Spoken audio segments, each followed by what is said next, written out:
নমস্কার বন্ধুরা, আমি পায়েল আর আপনারা শুনছেন পিএমজি অডিও।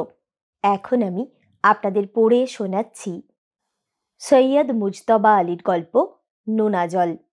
আজকের গল্পটি আপনাদের কেমন লাগলো নিচে কমেন্ট করে জানান।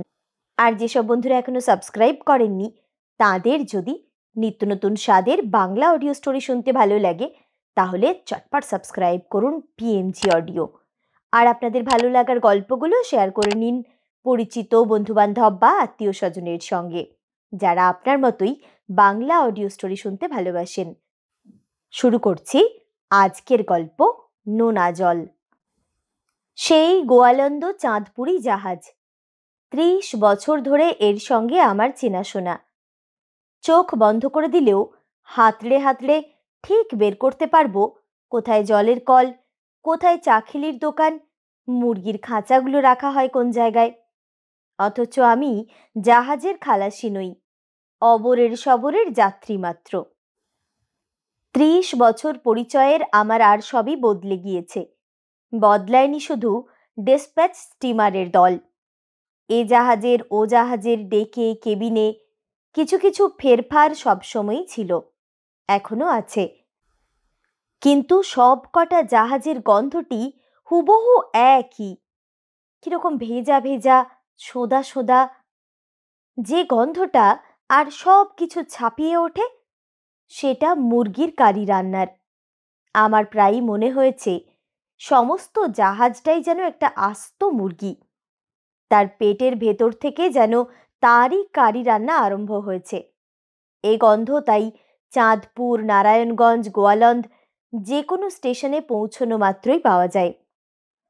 পুরনো দিনের রূপ, রস, গন্ধ, স্পর্শ সবই রয়েছে, শুধু লক্ষ্য করলুম ভিড় আগের চেয়ে কম। দ্বিপ্রহরে পরিপাটি আহারাদি করে ডেক চেয়ারে শুয়ে দূর দিগন্তের দিকে তাকিয়েছিলুম। কবিত্ব আমার আসে না, তাই প্রকৃতির সৌন্দর্য আমার চোখে ধরা পড়ে না যতক্ষণ না রবি ঠাকুর সেটা চোখে আঙুল দিয়ে দেখিয়ে দেন। তাই আমি চাঁদের আলোর চেয়ে পছন্দ করি গ্রামোফোনের বাক্স। পোর্টেবলটা আনবো করছি, এমন সময় চোখে পড়ল একখানা মন্দিতা দেশ।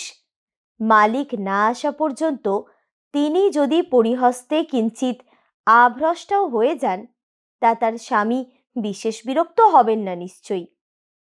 রূপদর্শী ছদ্মনাম নিয়ে এক নতুন লেখক খালাসিদের সম্বন্ধে একটি দরদ ভরা লেখা ছেড়েছে।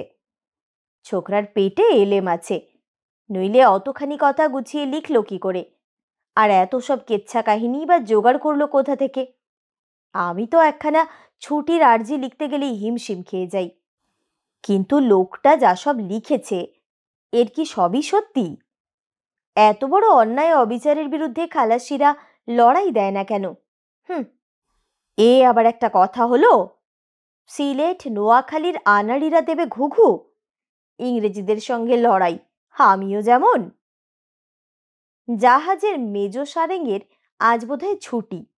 সিল্কের লুঙ্গি, চিকনের কুর্তা আর মুগার কাজ করা কিস্তি টুপি পরে ডেকের ওপর টহল দিয়ে যাচ্ছে। মাঝে মাঝে আবার আমার দিকে আর নয়নে তাকাচ্ছেও। ডিসপ্যাচের পুটি ও মানোয়ারির তিমি দুই মাছ, একেই জিজ্ঞাসা করা যাক না কেন।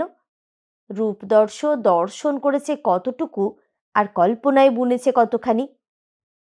একটুখানি গলা খাকারি দিয়ে শুধলাম, ও সারেং সাহেব, জাহাজ লেট যাচ্ছে না তো?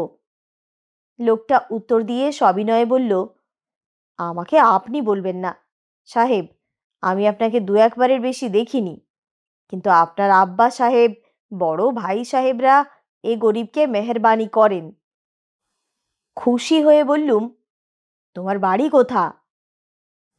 তার ফুরসত নেই। ধপ করে ডেকের ওপর বসে পড়ল। আমি বললুম, সে কি, একটা টুল নিয়ে এসো, এসব আর আজকাল।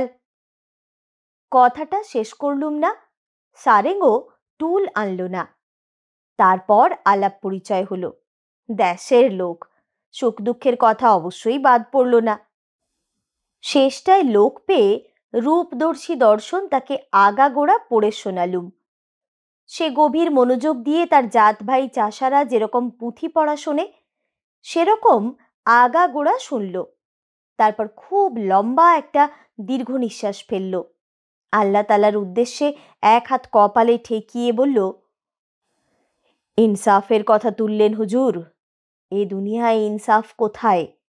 আর বেইনসাফি তো তারাই করেছে বেশি যাদের খোদা ধন দৌলত দিয়েছেন বিস্তর। খোদা তালাই কার জন্যে কি ইনসাফ রাখেন তাই বা বুঝিয়ে বলবে কে? আপনি সমীর উদ্দিকে চিনতেন? বহু বছর আমেরিকায় কাটিয়েছিল, অনেক টাকা কামিয়েছিল। আমেরিকার কথায় মনে পড়ল, চৌতলি পরগনায় বাড়ি না ওইদিকেই কোথায় যেন। সারেং বলল, আমারই গা ধলাই ছড়ার লোক। বিদেশে সে যা টাকা কামিয়েছে ওরকম কামিয়েছে অল্প লোকই। আমরা খিদিরপুরে সাইন করে জাহাজের কামে ঢুকেছিলাম একই দিন একই সঙ্গে। আমি শুধলাম, কি হলো তার? আমার ঠিক মনে পড়ছে না। সারেং বললে, শুনুন, যে লেখাটি হুজুর পড়ে শোনালেন তার সব কথাই অতিশয় হক। কিন্তু জাহাজের কাজে বিশেষ করে গোড়ার দিকে যে কি জানমারা খাটুনি তার খবর কেউ কখনো দিতে পারবে না যে সে জাহান্নামের ভিতর দিয়ে কখনো যায়নি। বয়লারের পাশে দাঁড়িয়ে যে লোকটা ঘন্টার পর ঘন্টা ধরে কয়লা ঢালে তার সর্বাঙ্গ দিয়ে কিরকম ঘাম ঝরে দেখেছেন? এই জাহাজই, যার দুদিক খোলা, পদ্মার জোর বাতাসের বেশ খানিকটা যেখানে স্বচ্ছন্দে বেশ আনাগোনা করতে পারে, এ তো বেহেস্ত। আর দরিয়ার জাহাজের গর্ভের নিচে যেখানে ইঞ্জিন ঘর, তার সব দিক বন্ধ, তাতে কখনো হাওয়া বাতাস ঠোকে না।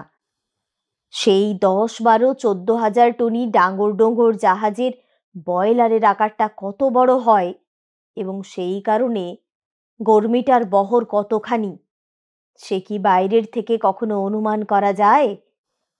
খাল বিল নদীর খোলা হাওয়ার বাচ্চা আমরা।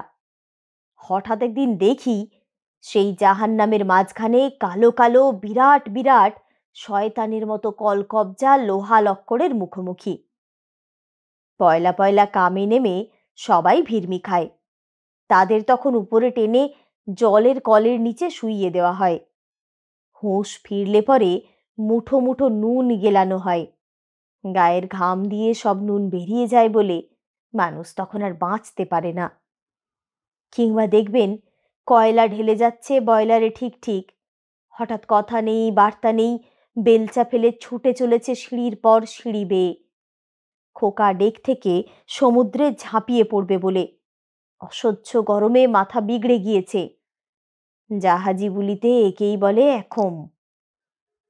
আমি শুধলাম, একেই কি ইংরেজিতে বলে অ্যামাক? কিন্তু তখন তো মানুষ খুন করে। সারেং বললে, জি হাঁ, তখন বাধা দিতে গেলে হাতের কাছে যা পায় তা দিয়ে খুন করতে আসে।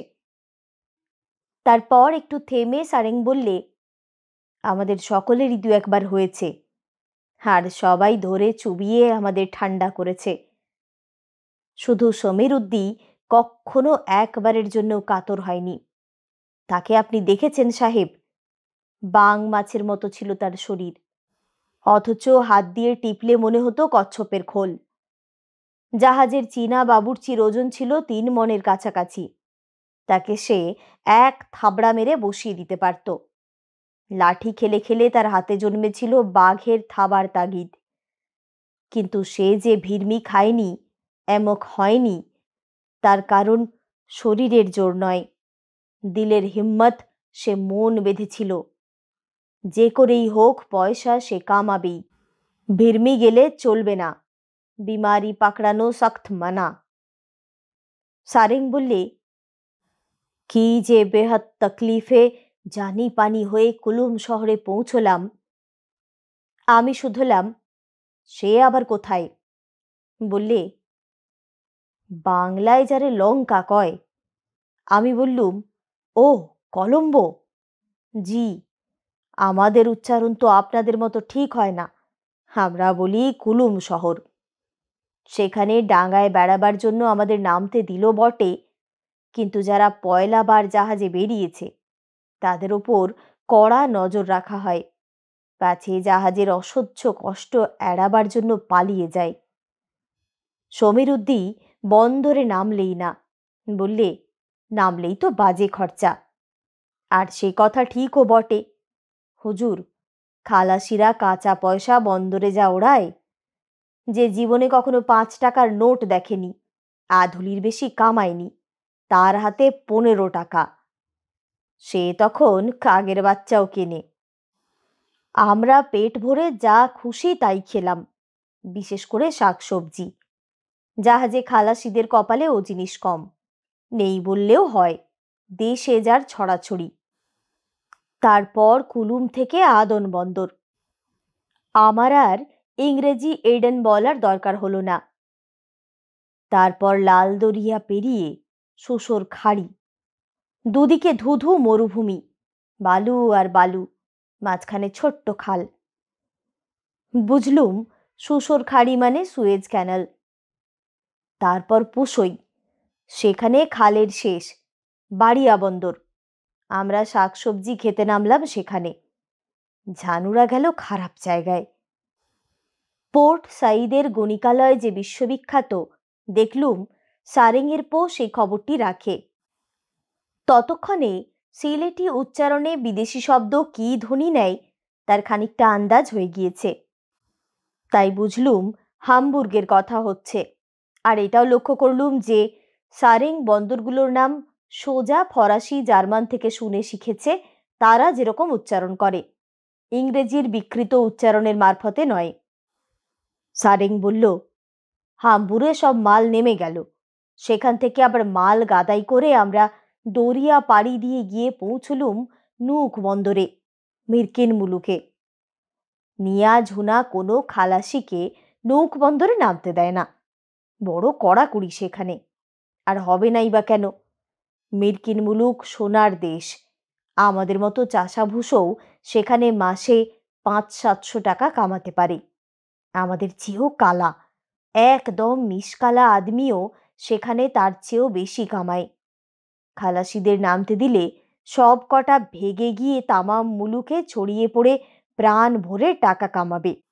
তাতে নাকি মিরকিন মজুরদের জবর লোকসান হয়। তাই আমরা হয়ে রইলাম জাহাজে বন্দি। নৌক পৌঁছবার 3 দিন আগে থেকে সমীরুদ্দির করলো শক্ত পেটের অসুখ। আমরা আর 5 জন ব্যামোর ভান করে হামেশাই কাজে ফাঁকি দেবার চেষ্টা করতুম। কিন্তু সমীরুদ্দি 1 ঘন্টার তরেও কোনো প্রকার গাফিলতি করেনি বলে ডাক্তার তাকে শুয়ে থাকবার হুকুম দিলে। নৌক পৌঁছবার দিন সন্ধেবেলা সমীরুদ্দি আমাকে ডেকে পাঠিয়ে কসম কিরে খাইয়ে কানে কানে বললে সে জাহাজ থেকে পালাবে। তারপর কি কৌশলে সে পারে পৌঁছবে তার ব্যবস্থা সে আমায় ভালো করে বুঝিয়ে বললে।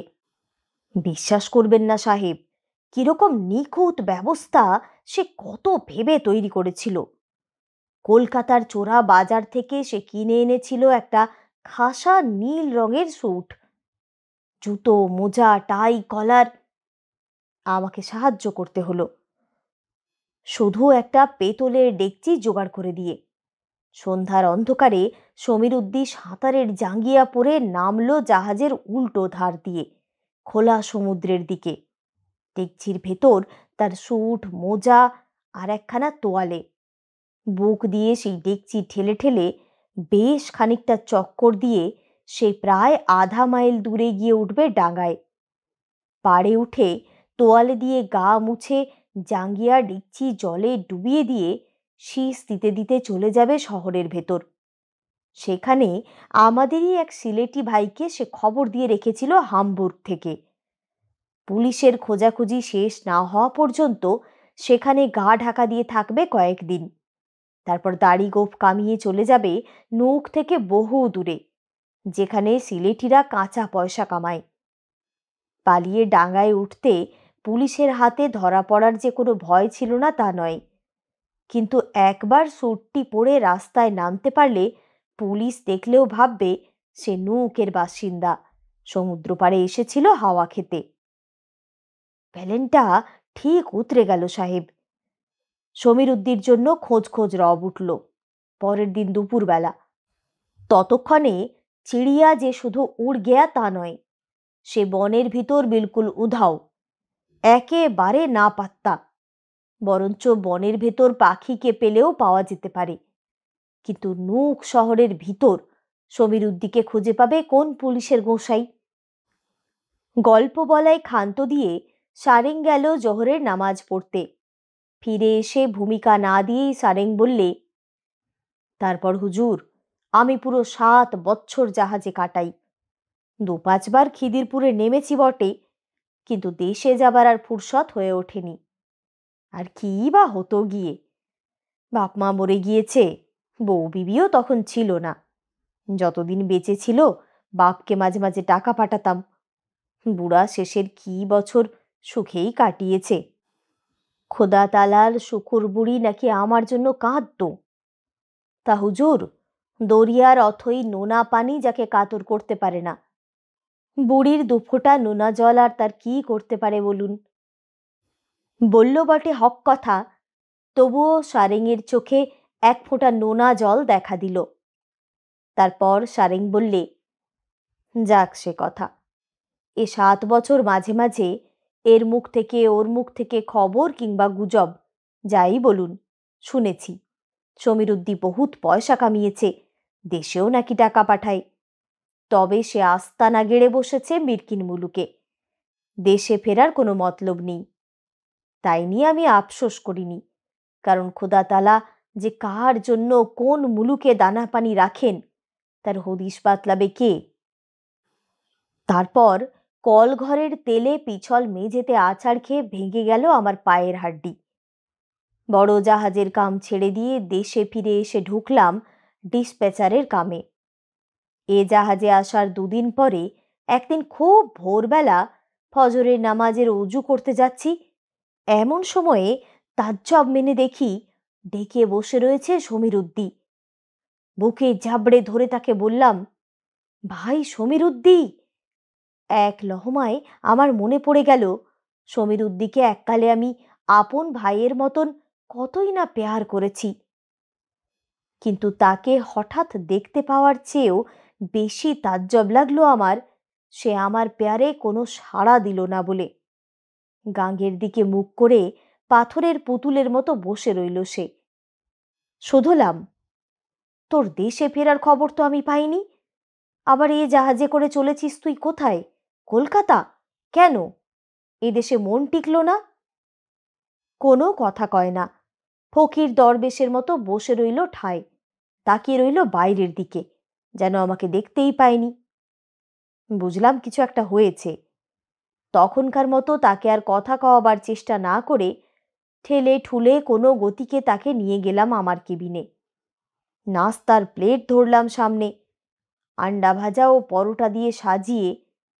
ওই খেতে সে বড় ভালোবাসত, কিন্তু কিছু মুখে দিতে চায় না, তবু জোর করে গেলালাম। বাচ্চাহারা মাকে মানুষ যেরকম মুখে খাবার ঠেসে দেয়। কিন্তু হুজুর, পরের জন্য অনেক কিছু করা যায়, জান তক কুরবানি দিয়ে তাকে বাঁচানো যায়, কিন্তু পরের জন্য খাবার গিলি কি করে? সেদিন দুপুরবেলা গোয়ালন্দে তাকে কিছুতেই নামতে দিলাম না।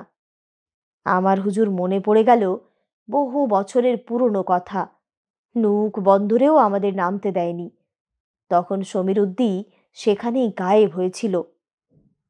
রাত্রের অন্ধকারে সমীরুদ্দির মুখ ফুটল, হঠাৎ নিজের থেকেই বলতে আরম্ভ করলো কি ঘটেছে। সারেং দম নেবার জন্য না অন্য কোনো কারণে খানিকক্ষণ চুপ করে রইল। বুঝতে পারলুম না, আমিও কোনো খোঁচা দিলুম না। তারপর সে বললে, তা সে দুঃখের কাহিনী ঠিক ঠিক বলি কি করে সাহেব? এখনো মনে আছে, কেবিনের ঘোরাঘুরটি অন্ধকারে সে আমাকে সব কিছু বলেছিল। এক একটা কথা যেন সে অন্ধকার ফুটো করে আমার কানে এসে বিঁধেছিল, আর অতি অল্প কথায় সে সবকিছু সেরে দিয়েছিল। 7 বছরে সে প্রায় 20,000 টাকা পাঠিয়েছিল দেশে তার ছোট ভাইকে। 20,000 টাকা কতখানি হয় তা আমি জানি নে, একসঙ্গে কখনো চোখেও দেখিনি। আমি বললুম, আমিও জানি নে, আমিও দেখিনি। তবেই বুঝুন হুজুর, সে টাকা কামাতে হলে কটা যান কুরবানি দিতে হয়।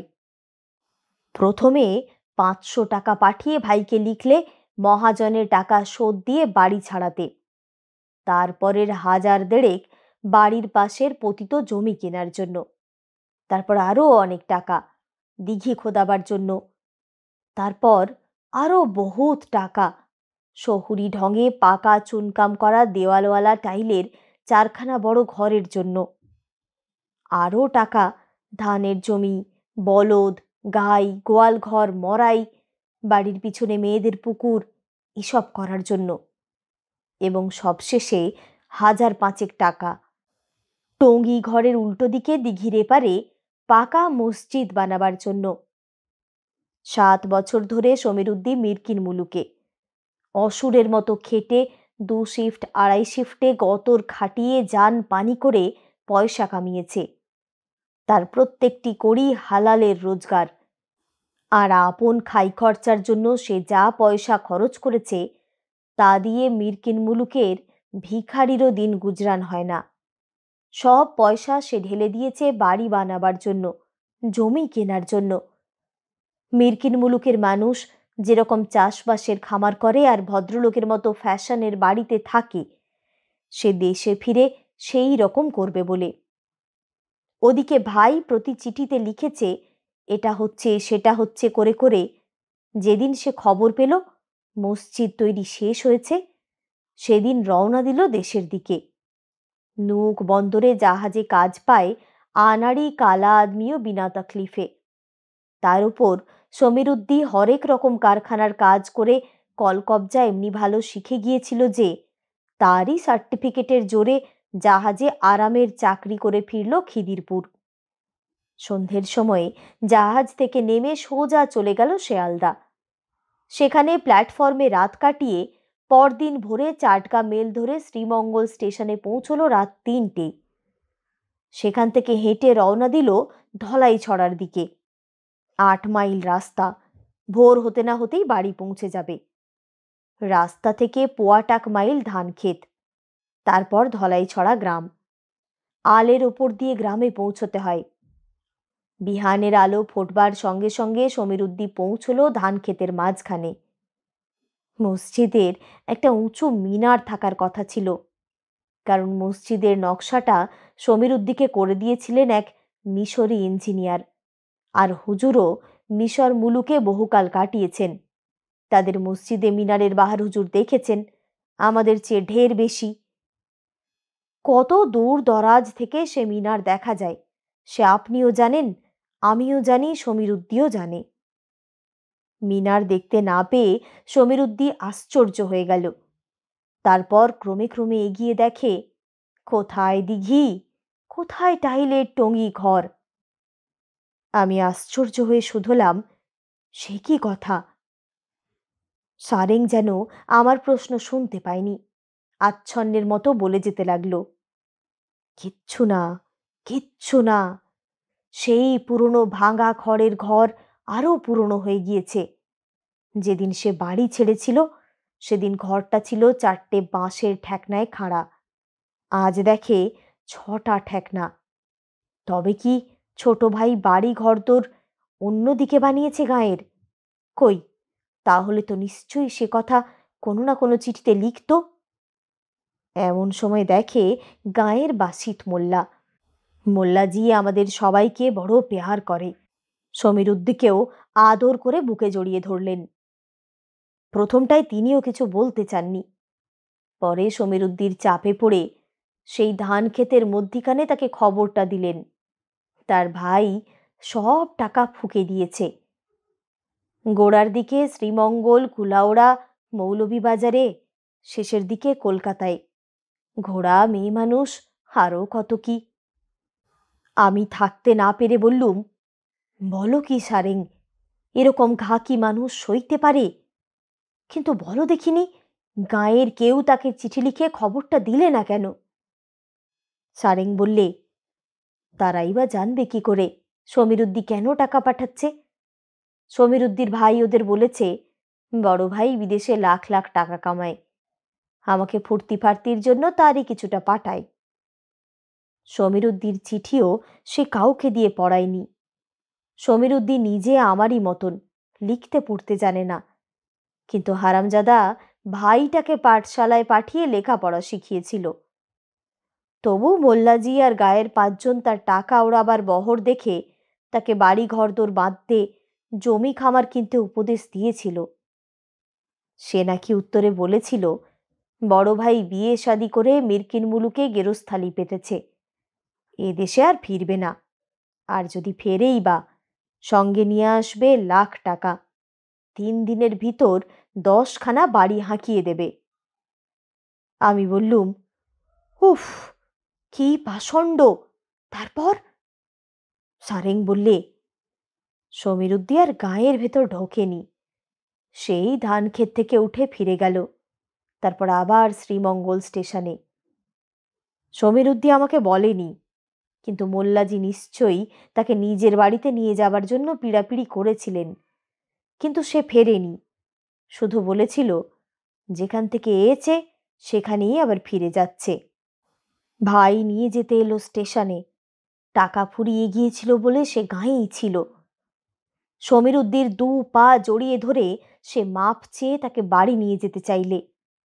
আরও 5 জন বললে, বাড়ি চল, ফের মিরকিন যাবি তো যাবি, কিন্তু এতদিন পরে দেশে এসেছিস, 2 দিন জিরিয়ে যা।